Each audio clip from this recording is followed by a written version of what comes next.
À l'université de Stanford, il y avait un célèbre neuroscientifique et primatologue. Fin des années 70, début des années 80, il a étudié une communauté de babouins. Leur structure sociale est très hiérarchisée. Au sommet, il y a le mâle alpha, le plus gros tueur de la troupe. Avec ses compères dominants, il attaque en permanence les mâles de rang inférieur, qui à leur tour s'en prennent aux femelles. Mais une année, il y a eu un drame. Des touristes avaient laissé de la viande crue dans la poubelle et les babouins l'ont trouvée.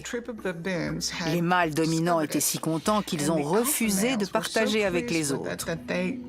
Ils l'ont englouti à eux seuls et quelques jours après, ils étaient tous morts.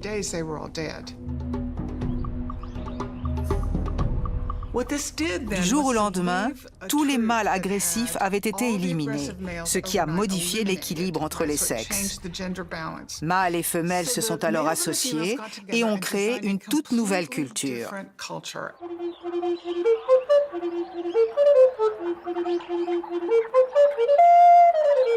Une culture fondée sur le partage plutôt que le harcèlement, et surtout qui interdisait le viol. Si les babouins peuvent le faire, alors nous aussi. Il faut plus d'endroits où les hommes puissent apprendre à accéder à leurs émotions.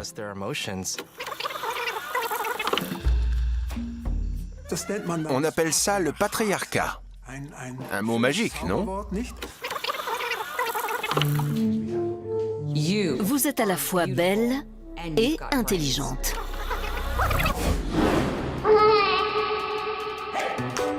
Bon, c'est parti. Qu'est-ce qu'une femme? Et qu'est-ce qu'un homme? Qu'est-ce qui relève du ressenti? Et qu'est-ce qui est réel? Notre sexe détermine notre vie tout entière. Reste à savoir comment et pourquoi. Et si c'est inéluctable? Les questions sont légion. Alors on va y répondre franchement. Et mettre certaines vérités à nu. Les filles et garçons. Midlife crisis non-binary, sexually harassed. Féminisme.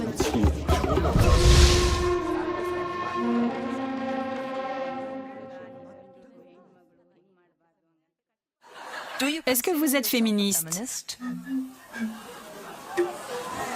Interesting reaction.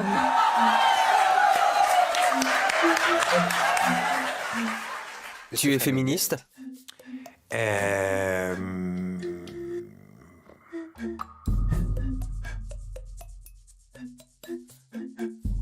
peu. Oui, carrément. Avant, on était tous féministes.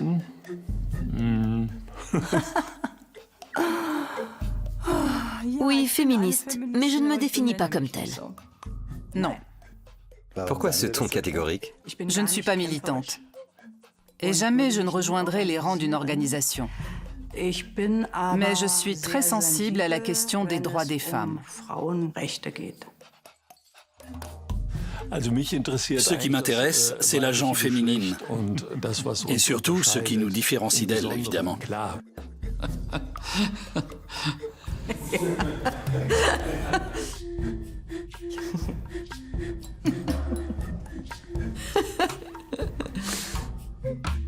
J'ai eu l'impression d'être traitée différemment dans ma carrière professionnelle du fait que j'étais une femme. Mais le pire, c'est que c'est parfois impossible à prouver.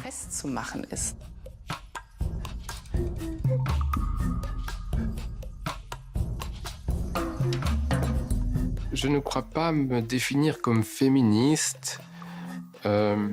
Pour moi, bien sûr, un équilibre entre hommes et femmes est important, mais chacun doit avoir son rôle. Je peux citer l'exemple de quelqu'un que je connais très bien, qui ne démarrait pas dans sa carrière, et on lui a dit « Oui, mais enfin, mets des talons et une jupe et ça ira mieux ». Elle a été choquée, évidemment, parce que c'était pas sa capacité intellectuelle, c'était mettre des hauts talons et une jupe. Donc, et ça, il n'y a pas si longtemps. Le désordre du monde n'est pas dû aux hommes eux-mêmes, mais au patriarcat. Au fait, c'est quoi le patriarcat? Et d'ailleurs, peut-on le définir?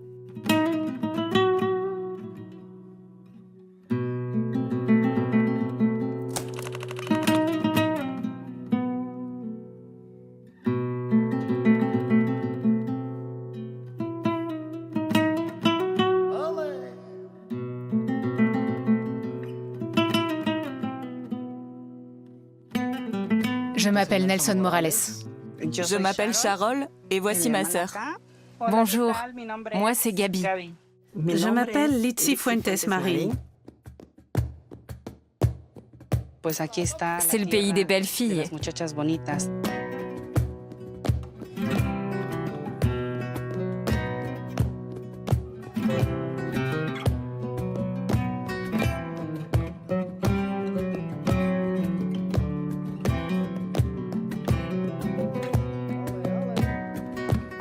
Je peux dire fièrement que je suis une vraie mouchée.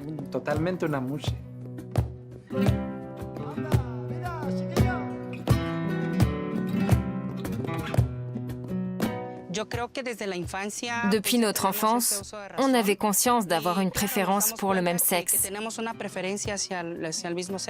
On s'identifiait déjà à des mouchés.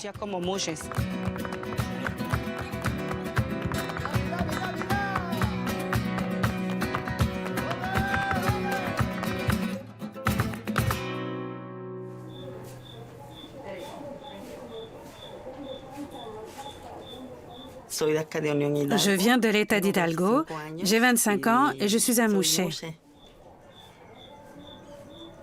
Je suis à mi-chemin entre un homme et une femme. Normalement, un homme est un homme et une femme est une femme. Un mouché, lui, se comporte et s'habille différemment.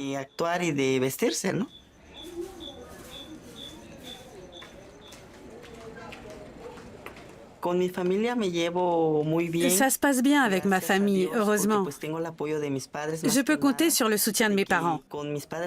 Ils m'acceptent comme je suis et ils ont confiance en moi. Ma mère est comme une amie. Je me confie à elle et elle me donne des conseils.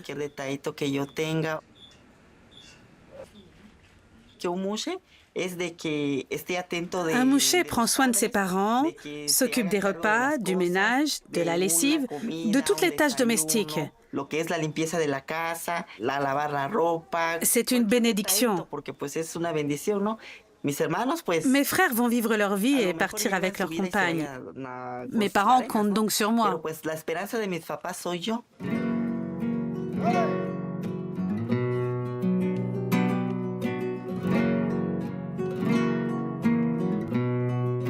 La culture zapotèque est une culture millénaire et forte, qui s'est développée dans la vallée de l'Oaxaca. Chez les Zapotèques, il y a des hommes, des femmes et les mouchés. Des hommes qui veulent être des femmes.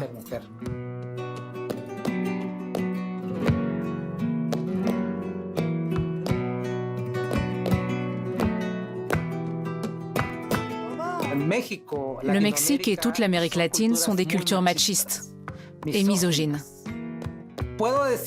Ici, on est un peu mieux accepté. On a plus de liberté.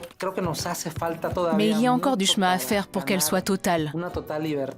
Et qu'on ne craigne plus pour nos vies, notre sécurité et notre intégrité. Comment a-t-on vécu pendant 2 millions d'années? Comme des chasseurs-cueilleurs.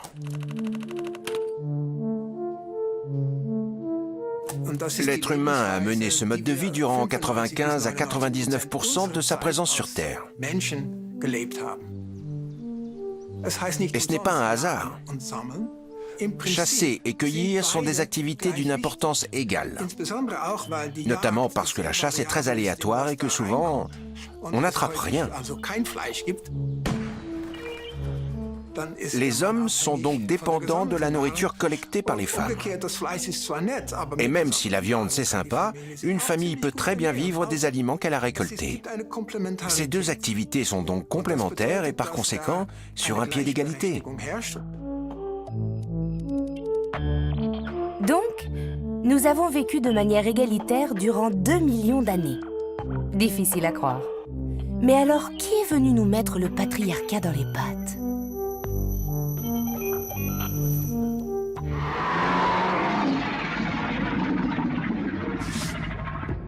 D'après les chercheurs, il faut remonter à la sédentarisation. Elle serait donc à l'origine du problème ? Si on regarde les choses à plus grande échelle, oui. Parce que la sédentarisation a engendré pas mal de problèmes. Le point fondamental, c'est que plus les récoltes augmentaient, plus ces sociétés grossissaient, ce qui a donné naissance à la propriété privée. Or, les terres, les stocks ou les maisons, on peut en hériter.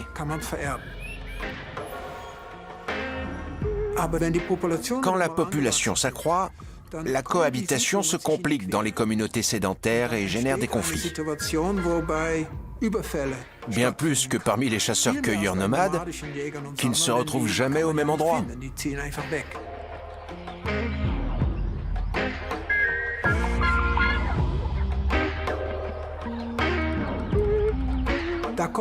La biologie entre aussi un peu en jeu. Les hommes sont plus grands, plus forts et plus rapides. Un homme qui a beaucoup de terres et plusieurs maisons peut désormais avoir beaucoup de femmes. C'est très bien documenté en archéologie. Dès que l'agriculture s'intensifie, on voit apparaître des inégalités sociales, des riches et des pauvres, et les hommes prennent plusieurs épouses, en tout cas les dominants. C'est le début d'une discrimination systématique de la femme.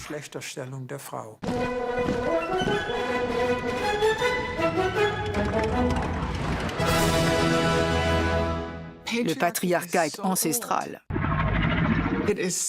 C'est un monstre perfide.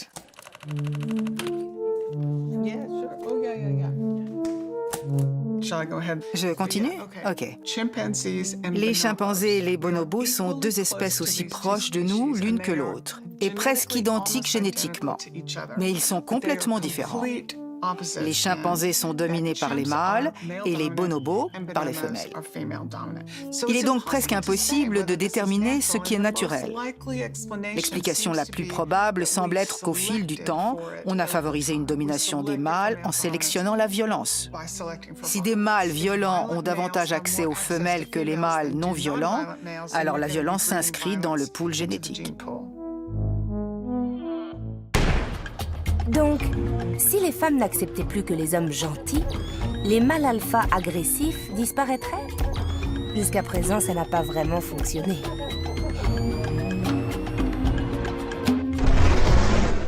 Melissa Di Donato, PDG de SUSE, prise 1. Enfin, il n'y en aura qu'une, j'imagine. Quand on vous a proposé le poste de PDG, est-ce que vous avez hésité? Je me suis posé des milliers de questions. Quand le président de l'entreprise m'a appelé pour me l'offrir, je me suis dit « Mon Dieu, ils sont dingues, ils me font confiance pour ce poste. »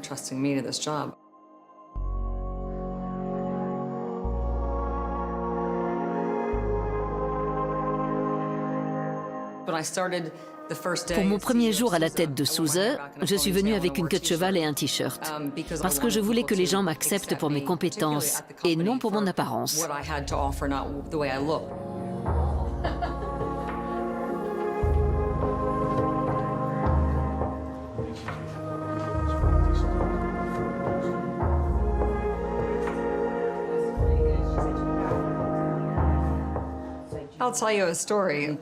Je vais vous raconter une anecdote. Je croyais avoir confiance en moi. Et il y a 2 semaines, je me suis retrouvée à un dîner entre PDG à Munich. J'étais la seule femme et je n'étais pas du tout à l'aise. Je ne me sentais pas la bienvenue. Il y avait plein de vieux messieurs, des dirigeants allemands très âgés, des politiciens, des banquiers, des hommes d'affaires. Et alors même que je suis PDG d'une entreprise allemande de la tech très réputée, puissante et en pleine expansion, j'ai eu le sentiment de ne pas mériter d'être parmi eux. Ils m'ont dévisagé bizarrement avant de détourner le regard. L'accueil n'était pas très chaleureux. À un moment, je me suis même dit que l'un d'eux allait me demander de lui servir une coupe de champagne, mais ce n'est pas allé jusque-là.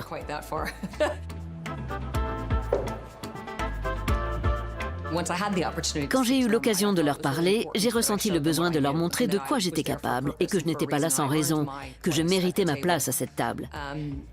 Et à un moment, un homme d'affaires allemand très connu, très haut placé et très âgé, s'est levé et m'a dit « Vous êtes à la fois belle et intelligente ».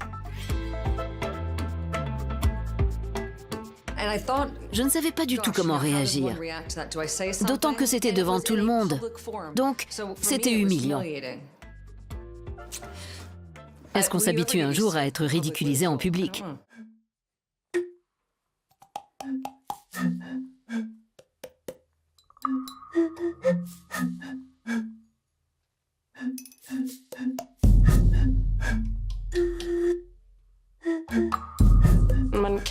Au quotidien, il arrive parfois qu'on se dise « Oh là, ça va un peu trop loin ».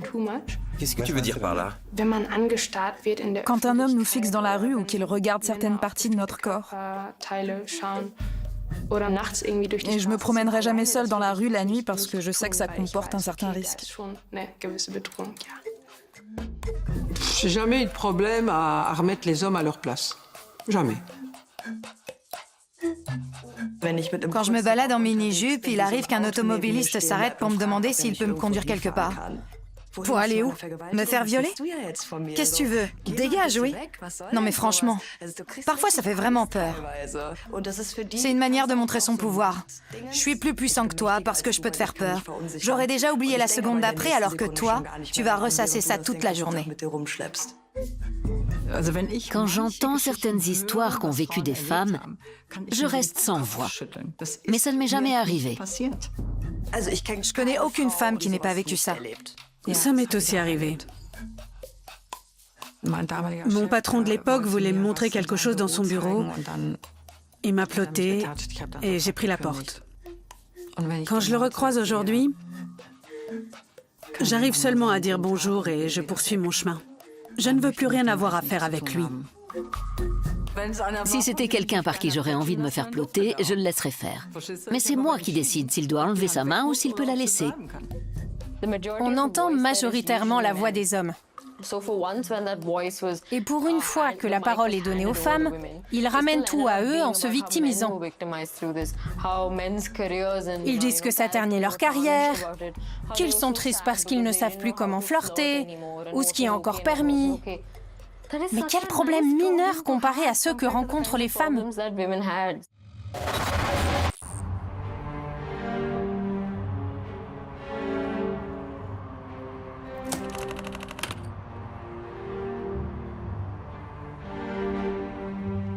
Tu te sens en sécurité? Non, presque jamais.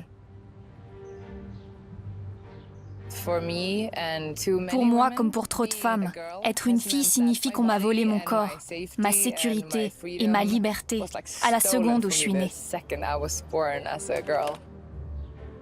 Je m'appelle Linnea Claesson. Je suis suédoise et je milite pour les droits de l'homme. Je suis aussi avocate et handballeuse professionnelle depuis très longtemps.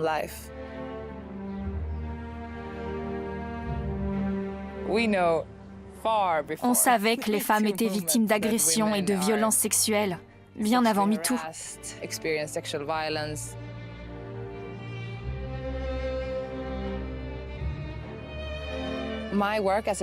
Mon activité militante m'a valu beaucoup de haine et de menaces. Des commentaires méchants sur le net et ailleurs. Et j'ai souvent eu peur. Quand je recevais des dick pics,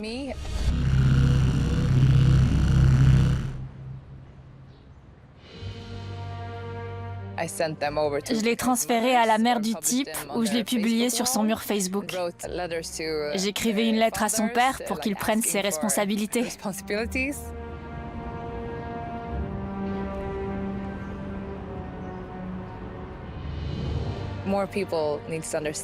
Il faut que les gens comprennent que je ne demande pas la charité, mais de la solidarité. Il y a une énorme différence. C'est pour ça que j'en appelle aux puissants.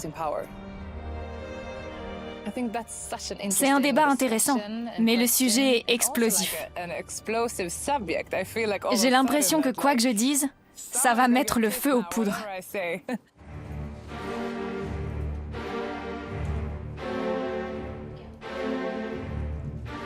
Ce qu'on a, je devrais m'asseoir. Ce qu'on a connu en Suède avec MeToo, c'était du lynchage.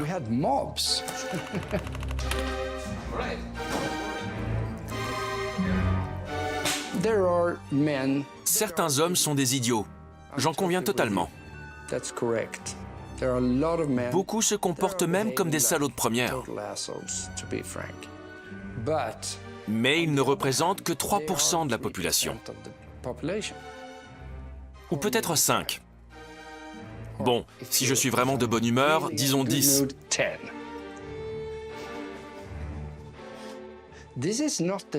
Ce n'est pas la norme. Le mouvement dit que le patriarcat serait la norme. Mais ce n'est absolument pas le cas. Ce n'est pas quelque chose d'ordinaire de frapper des femmes en Suède ou en Allemagne. Ça n'a rien à voir avec la norme.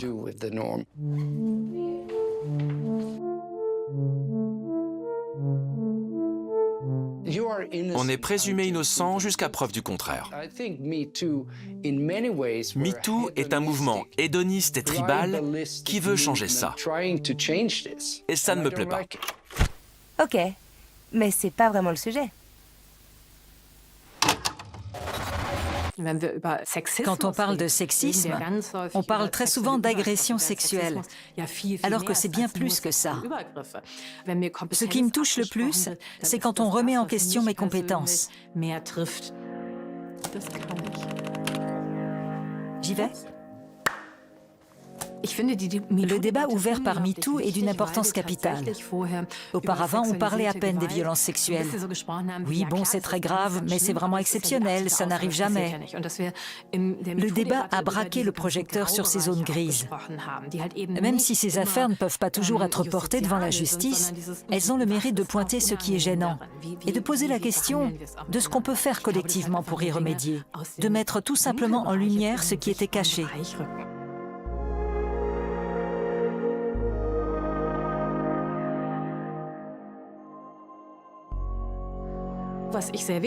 Il est important de parler des différents types de relations de pouvoir qui existent.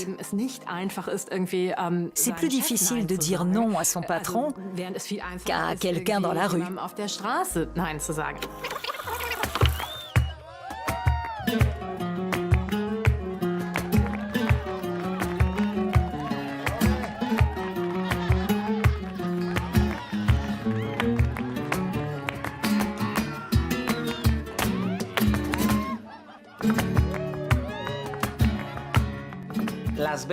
Les célébrations de Las Velas sont très importantes dans la culture zapotèque. Elles consistent à honorer les saints et ont lieu une fois par an.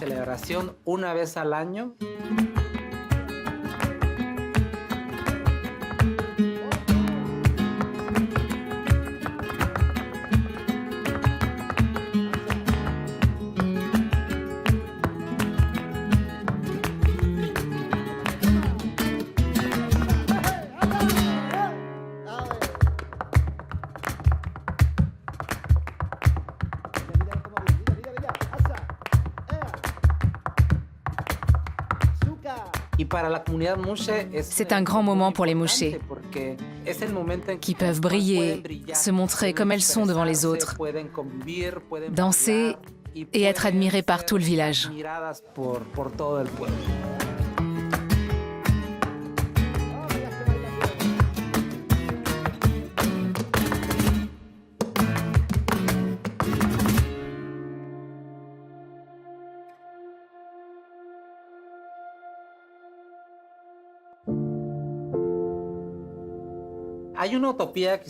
Certains voient le pays des mouchées comme le paradis mondial des queers. Parfois, j'aime à croire que c'est le cas, sauf que la réalité est différente. On a beaucoup de liberté, mais aussi beaucoup de restrictions. Par exemple, on ne peut pas être en couple, c'est mal vu par la société. Ce qui est contradictoire, parce que soit on est libre, soit on ne l'est pas.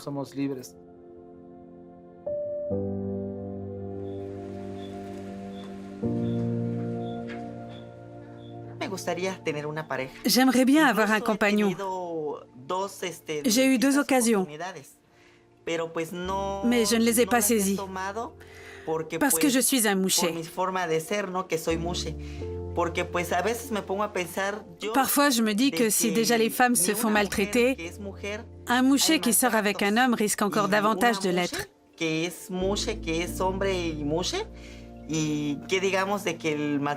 Sans compter que je serai loin de ma famille et de mes amis.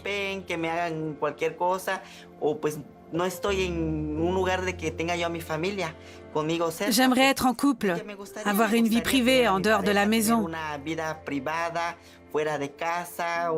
Mais ça me fait peur.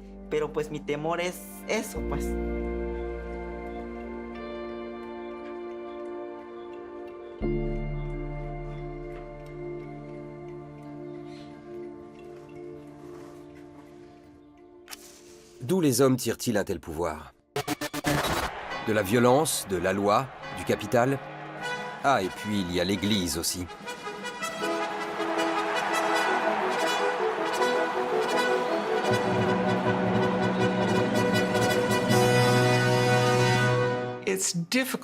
Beaucoup de gens ont eu du mal à imaginer qu'au départ, le christianisme a eu une influence considérable sur la dignité et la liberté des femmes.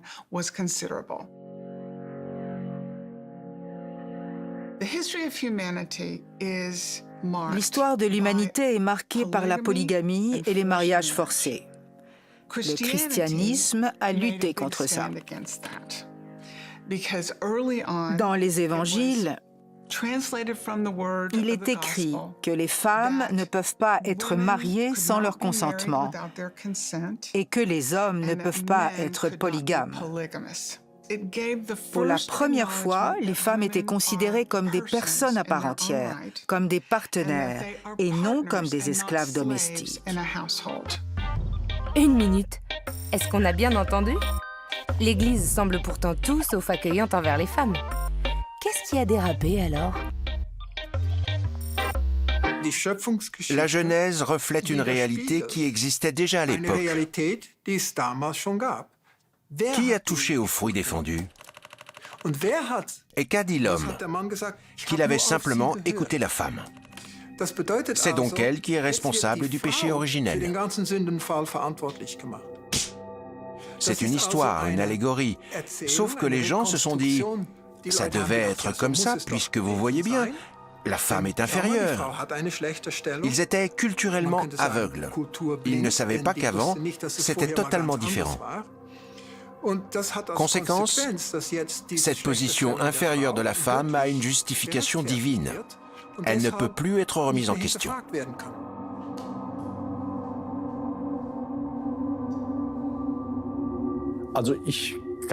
Tout ce que je peux répondre, c'est que l'idée d'une église nécessairement masculine n'est qu'une impression, liée au fait que les ecclésiastiques sont des hommes.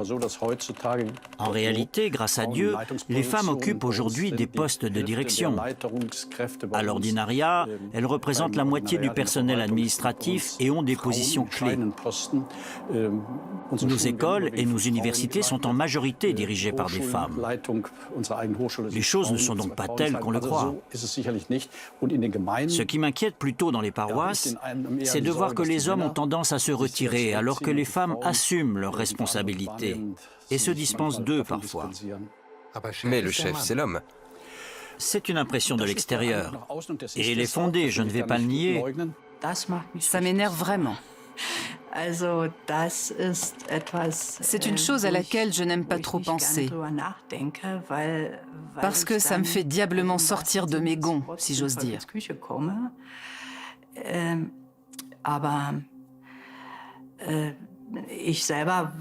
Mais je ne sais pas qui doit faire bouger les choses pour qu'elles évoluent concrètement dans une autre direction.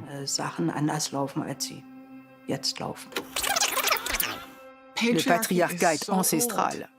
C'est un monstre perfide. Mais pourquoi les femmes ont-elles accepté tout ça pendant des millénaires? Il y a de super... Non, je m'exprime mal. Il y a des exemples éloquents, comme les mutilations génitales qui sont promues même par certaines femmes. Et cela suit une certaine logique. Dans un système que l'on ne peut pas changer, la meilleure façon de s'en sortir, c'est d'essayer d'en respecter et d'en faire appliquer les règles le mieux possible. Si les babouins peuvent le faire, alors nous aussi.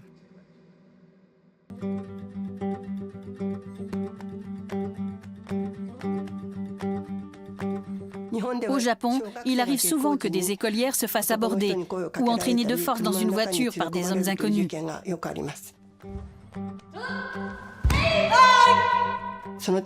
C'est pourquoi il me semble primordial, en particulier pour les filles, de savoir anticiper le danger et se défendre elles-mêmes, ce que la pratique du karaté permet d'apprendre.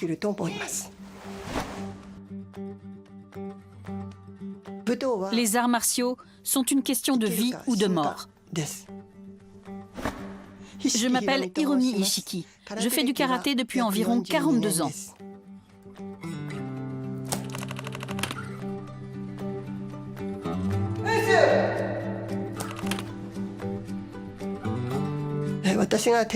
Ma mère est mon modèle. Elle a grandi sans père et a été élevée par ses grands-parents. Quand j'étais petite, mon père a fait faillite, puis il a fini par disparaître.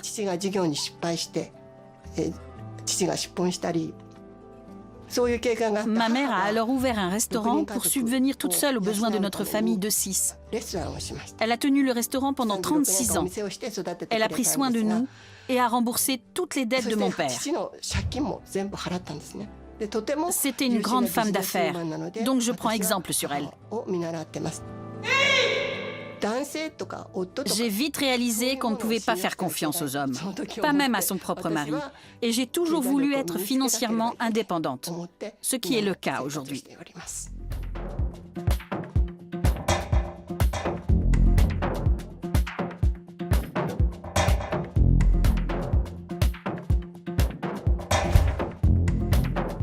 Il faut avoir un regard déterminé, puissant. De plus, je dois être capable de sentir quand quelqu'un approche, d'appréhender le danger et de savoir comment réagir.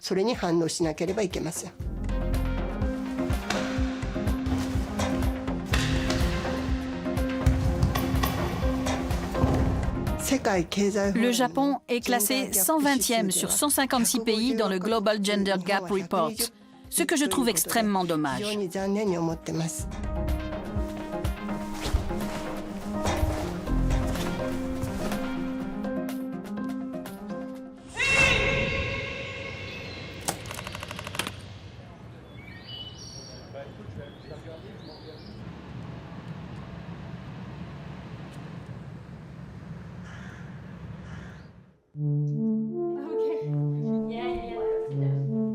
C'est bon.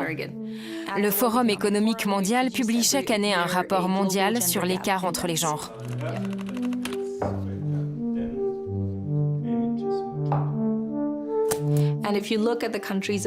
Au bas du classement, on trouve le Tchad, le Yémen, le Pakistan et l'Afghanistan.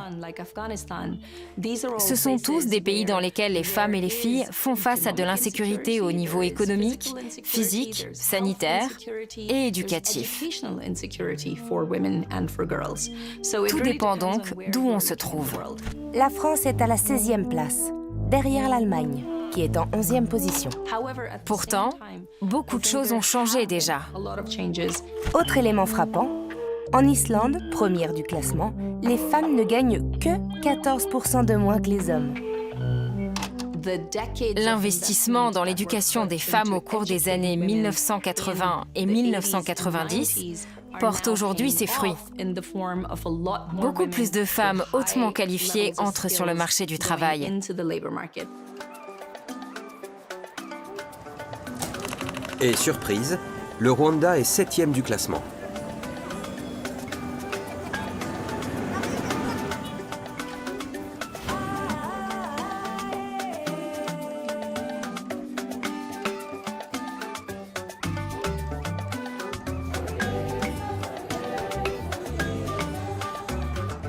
Je m'appelle Diane Karusisi.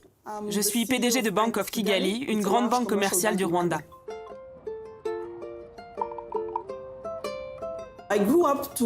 J'ai grandi en pensant pouvoir être ce que je voulais. Personne n'a jamais posé de limite à mes ambitions en tant que jeune femme.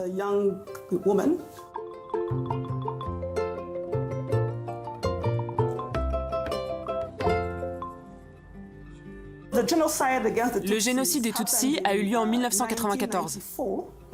J'ai dû finir ma scolarité au Burundi, puis je suis allée poursuivre mes études en Suisse.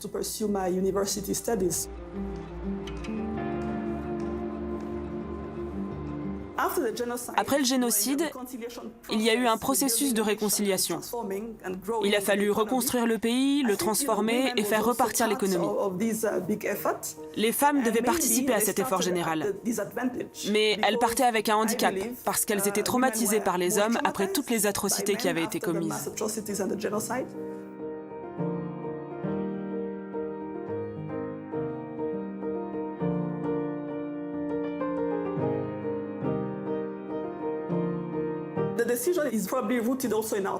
La décision de les faire prendre part à ce processus tient probablement à notre histoire. Quand une partie de la population a été exclue, ça a mené à un génocide. Les événements de 1994 ont montré qu'une nation ne pouvait pas fonctionner en mettant de côté une partie de ses citoyens. C'est aussi valable pour les femmes, les genres, les jeunes, tout le monde. On a compris que l'exclusion n'était pas bonne pour un pays, surtout si elle frappe la moitié de la population. C'est absurde. Tant d'hommes ont été tués durant le conflit que les femmes représentaient 60 à 70% de la population. Ce n'était plus équilibré. Il faut aussi savoir qu'avant le génocide, les femmes rwandaises étaient parmi les plus soumises du monde. Les dirigeants du Rwanda ont déclaré publiquement vouloir l'égalité des sexes. Mais ils étaient surtout un peu dos au mur. Quand on veut reconstruire un pays et que 70% des citoyens et de la main-d'œuvre sont des femmes, on ne peut pas se permettre de n'avoir que des hommes qui travaillent. On n'a pas le choix.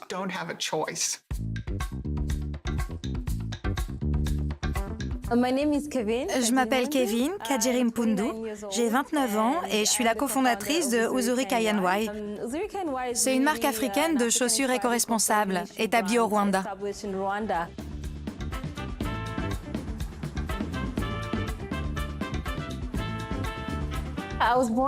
Je suis née et j'ai grandi au Rwanda, à Kigali. J'ai 6 frères et sœurs géniaux et créatifs.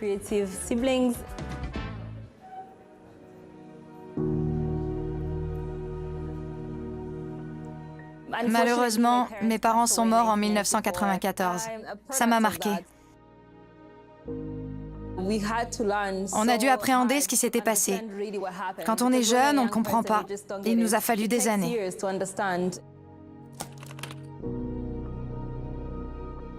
Mais tout ça nous a été très bien enseigné.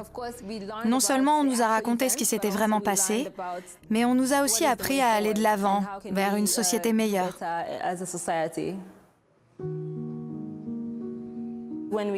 Quand on s'est lancé dans les affaires et l'entrepreneuriat dans le secteur créatif, il n'existait aucun modèle.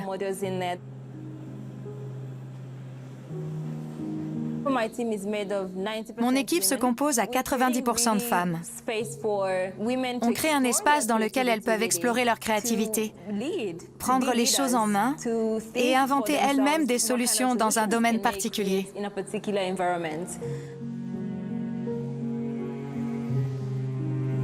Au moins 55% des petites et moyennes entreprises créées en Afrique appartiennent à des femmes. Pourquoi ? Sans doute parce que les femmes savent comment faire tourner une affaire. Elles prennent moins de risques.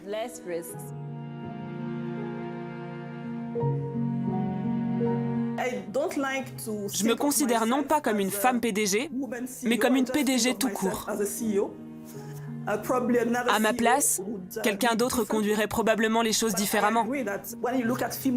Mais les dirigeantes que je rencontre favorisent la participation aux décisions, elles communiquent davantage et font preuve de plus d'empathie. Le développement économique de ces 10 dernières années nous a montré à quel point il est important que les femmes aient de l'argent et soient libres d'en faire usage. C'est l'un des objectifs des politiques de développement économique actuelles. Parce que les femmes le dépensent de manière plus sociale. Pour leurs enfants, la nourriture, l'éducation et la santé.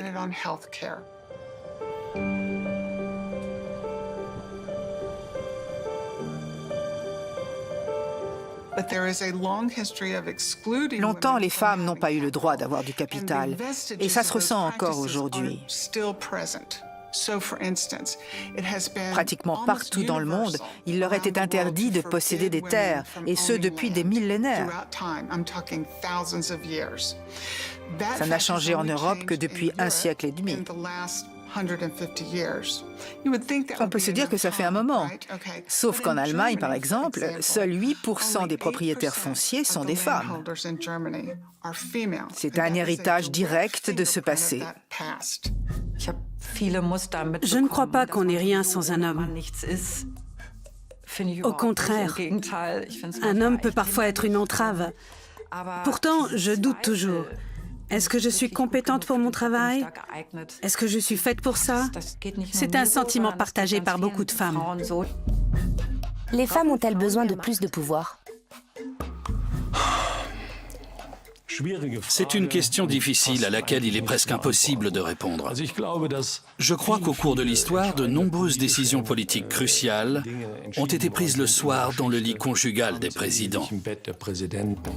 Bien sûr, je crois que les hommes le scoring des hommes les plus riches du monde sont des hommes, mais il ne faut pas oublier qu'il y a des femmes derrière qui, à mon avis, les dirigent. Et c'est très bien, ça apporte une sensibilité différente. Ma carrière a pris fin parce qu'un homme m'avait dans le nez. Le harcèlement moral m'a obligée à partir.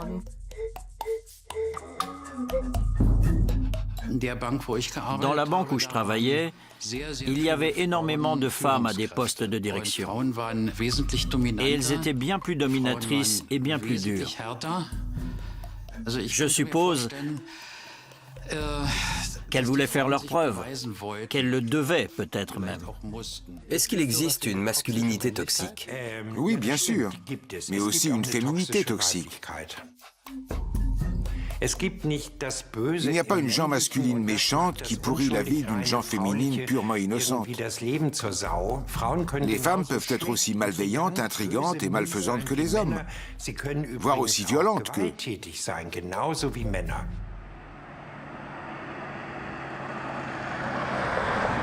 Oh, sweet surrender. Wipe away my despair.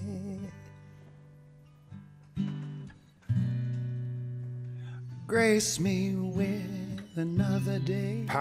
Les rapports de pouvoir entre hommes et femmes sont en train de s'inverser. Les femmes prennent le dessus, c'est bien, mais les hommes sont en retrait, ce qui ne l'est pas.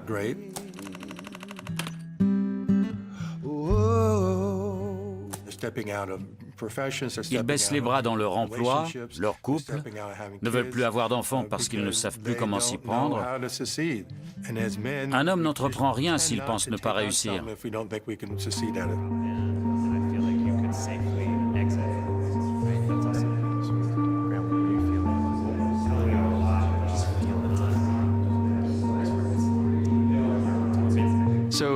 Nous sommes à Rhinebeck, dans l'État de New York. L'Institut Omega forme les hommes au leadership émotionnel. On travaille sur la vulnérabilité. Combien d'entre nous se crispent en entendant le mot vulnérabilité? Tous, non? On leur apprend à être en phase avec eux-mêmes et leurs émotions, pour qu'ils puissent ensuite servir la collectivité. On va voir ce qui se passe quand on partage quelque chose d'intime.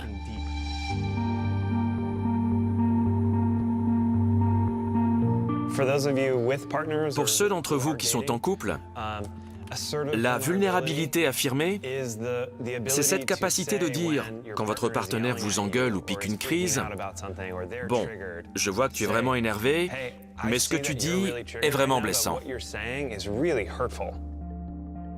C'est la capacité à percevoir et partager avec l'autre ce qu'on est en train de ressentir. On ne m'a jamais montré comment faire. C'est Owen qui a dû me l'apprendre.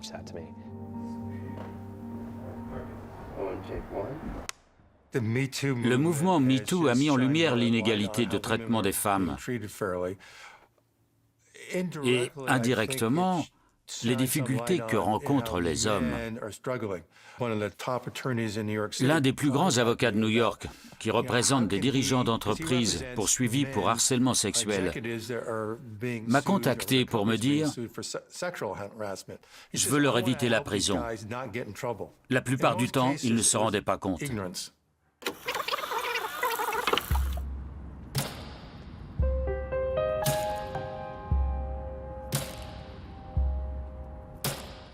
Les gens disent « Oh là là, on peut même plus flirter ». Et là, je leur réponds cash, si vous savez pas faire la différence entre harceler et flirter, alors surtout ne flirtez pas.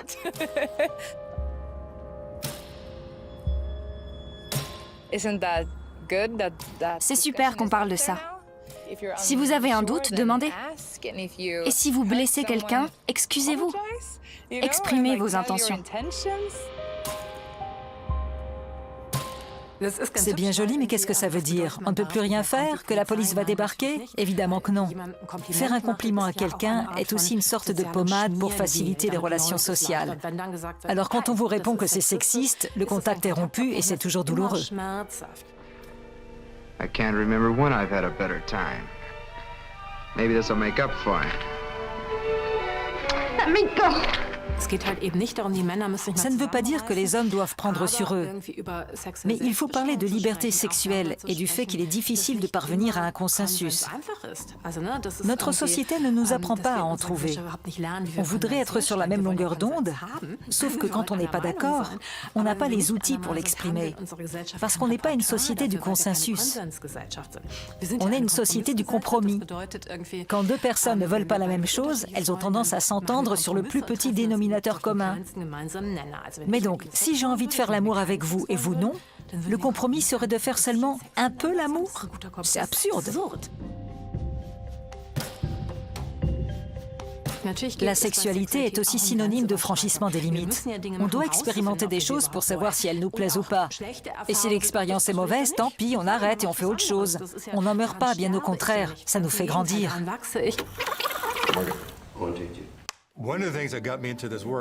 J'ai commencé ce travail il y a des décennies, quand ma copine m'a dit « Owen, je ne te sens pas ». Après plusieurs fois, ça a fait tilt. Je n'exprime pas mes émotions. Je ne savais pas comment y remédier, mais à l'évidence, ce que je faisais ne fonctionnait pas. Les hommes n'ont souvent pas les outils pour se connecter à leurs émotions et leurs sentiments.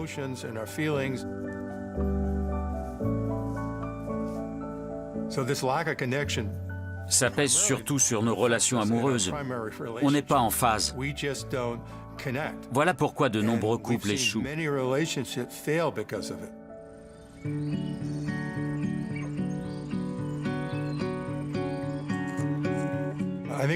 Les hommes se sentent vraiment vulnérables, perdus, et ils souffrent. Ils ne parlent jamais de déconnexion, de genre, de masculinité. Ils disent que leur relation ne fonctionne pas, que leur vie ne leur convient pas. Résultat, ils se sentent complètement égarés.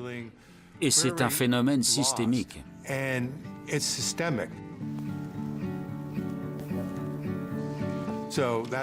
Voilà pourquoi les hommes se suicident 3 fois plus que les femmes et sont davantage dépressifs. En prison, 90% des détenus sont des hommes. On paie les conséquences de ce manque de connexion avec nos émotions et avec les autres.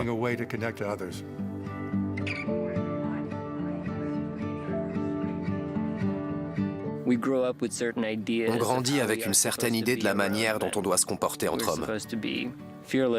Il faut être courageux et fort, ne pas montrer ses faiblesses, ne pas pleurer.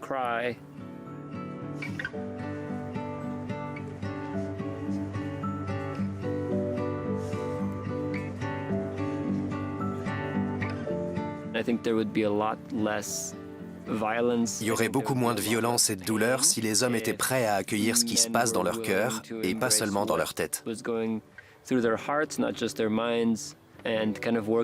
À affronter leurs problèmes pour ensuite changer le monde autour d'eux.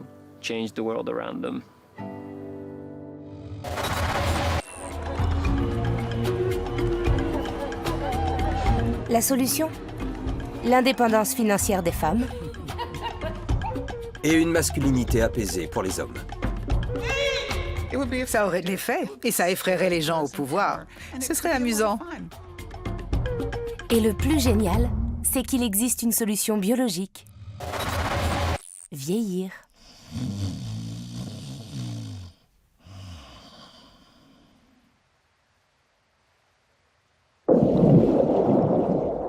Peut-être que quand on vieillit, on n'a plus besoin d'être en compétition. On a davantage confiance en soi. Je suis ce que je suis, un homme, et c'est pas compliqué.